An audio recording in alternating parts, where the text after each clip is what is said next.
नमस्कार, मैं अनामिका आप सभी का हार्दिक अभिनंदन और स्वागत करती हूँ। आज मैं बात करूँगी कि धनतेरस के दिन यम का दिया क्यों निकालते हैं, क्यों जलाते हैं यम का दिया। देश के अधिकांश भागों में यम के नाम पर दीपदान की परंपरा है। दिवाली के 2 दिन पूर्व धन्वंतरी त्रयोदशी के सायंकाल मिट्टी का कोरा दीपक लेते हैं, उसमें तिल का तेल डालकर नवीन रुई अर्थात नए रुई की बत्ती बनी रहती है, उससे उस दीपक को प्रकाशित करते हैं। दक्षिण की तरफ मुँह करके मृत्यु के देवता यम को समर्पित करते हैं। तत्पश्चात इसे दरवाजे के बगल में अनाज की ढेरी पर रख देते हैं। क्यों प्रकाशित करते हैं यह दीपक, क्या है इसका रहस्य, इसके संबंध में आइए जानते हैं कि पुराणों में क्या कथा लिखी गई है। कहते हैं कि बहुत पहले हंसराज नामक एक प्रतापी राजा था। एक बार वह अपने मित्रों, सैनिकों और अंगरक्षकों के साथ जंगल में शिकार खेलने गया।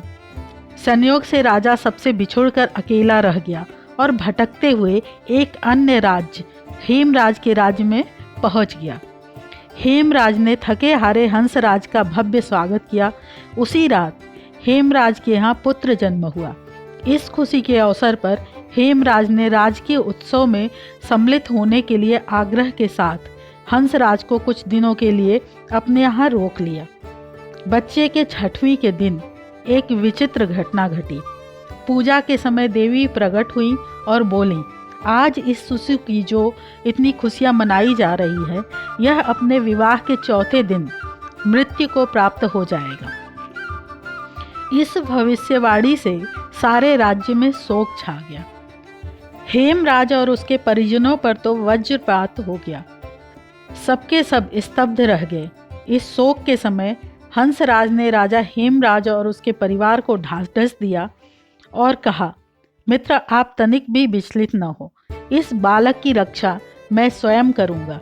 संसार की कोई भी शक्ति इसका बाल बाका नहीं कर सकेगी।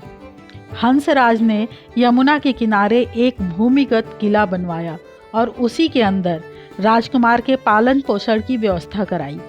इसके अतिरिक्त राजकुमार की प्राण रक्षा के लिए हंसराज ने सुयोग्य ब्राह्मणों से अनेक तांत्रिक अनुष्ठान, यज्ञ, मंत्र जाप आदि भी करवाए। धीरे धीरे राजकुमार युवा हुआ। उसकी सुंदरता और तेजस्विता की चर्चा सर्वत्र फैल गई। राजा हंसराज के कहने से हेमराज ने राजकुमार का विवाह भी कर दिया। जिस राजकुमारी से युवराज का विवाह हुआ था, वह साक्षात लक्ष्मी लगती थी। ऐसी सुंदर वर वधू की जोड़ी जीवन में किसी ने न देखी थी, न आगे देखने की संभावना थी। विधि का विधान। विवाह के ठीक 4थे दिन यम के दूत राजकुमार के प्राण हरने पहुँचे। अभी राज्य में मंगल गीत समारोह ही चल रहा था। राज परिवार और प्रजाजन खुशियां मनाने में मग्न थे। राजकुमार और राजकुमारी की छवि देखकर यमदूत भी विचलित हो उठे, किंतु राजकुमार के प्राण हरण का अप्रिय कार्य उन्हें करना ही पड़ा। यमदूत जिस समय राजकुमार के प्राण लेकर चले, उस समय ऐसा हाहाकार मचा और ऐसा दारुण दृश्य उपस्थित हुआ जिससे द्रवित होकर दूत भी स्वयं रोने लगे। इस घटना के कुछ समय पश्चात एक दिन यमराज ने प्रसन्न मुद्रा में अपने दूतों से पूछा, दूतों, तुम सब अनंत काल से पृथ्वी के जीवों का पाप हरण करते आ रहे हो। क्या तुम्हें कभी किसी जीव पर दया आई है और मन में यह विचार उठा है कि इसे छोड़ देना चाहिए? यम के दूत एक दूसरे का मुंह देखने लगे। यमराज ने उनके संकोच को भांपकर उन्हें उत्साहित किया, झिझको मत, अगर ऐसा प्रसंग आया हो तो निर्भय होकर बताओ। इस पर एक दूत ने सिर झुकाकर निवेदन किया, मृत्युदेव, ऐसे प्रसंग तो कम ही आए हैं, किंतु एक घटना अवश्य हुई है जिसकी स्मृति मुझे आज भी विह्वल कर देती है। यह कहते हुए दूत ने हेमराज के पुत्र के प्राण हरण की घटना सुना दी। इस दुखद प्रसंग से यमराज भी विचलित हो उठे। इसे लक्ष्य करके दूत बोला, नाथ, क्या कोई ऐसा उपाय नहीं है जिससे इस प्रकार की अकाल मृत्यु से प्राणियों को छुटकारा मिल जाए? इस पर यमराज ने कहा, जीवन और मृत्यु सृष्टि का अटल नियम है तथा इसे बदला नहीं जा सकता। किंतु धनतेरस के दिन पूरे दिन का व्रत और यमुना में स्नान कर धन्वंतरी और यम का पूजन दर्शन अकाल मृत्यु से बचाव कर सकता है।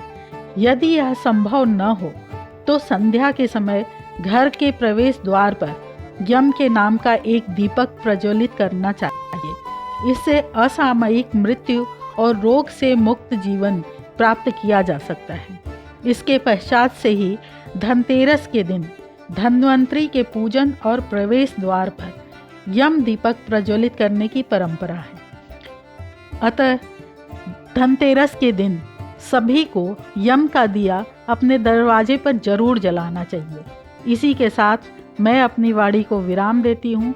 जय सनातन, जय भारत, धर्मो रक्षति रक्षितः।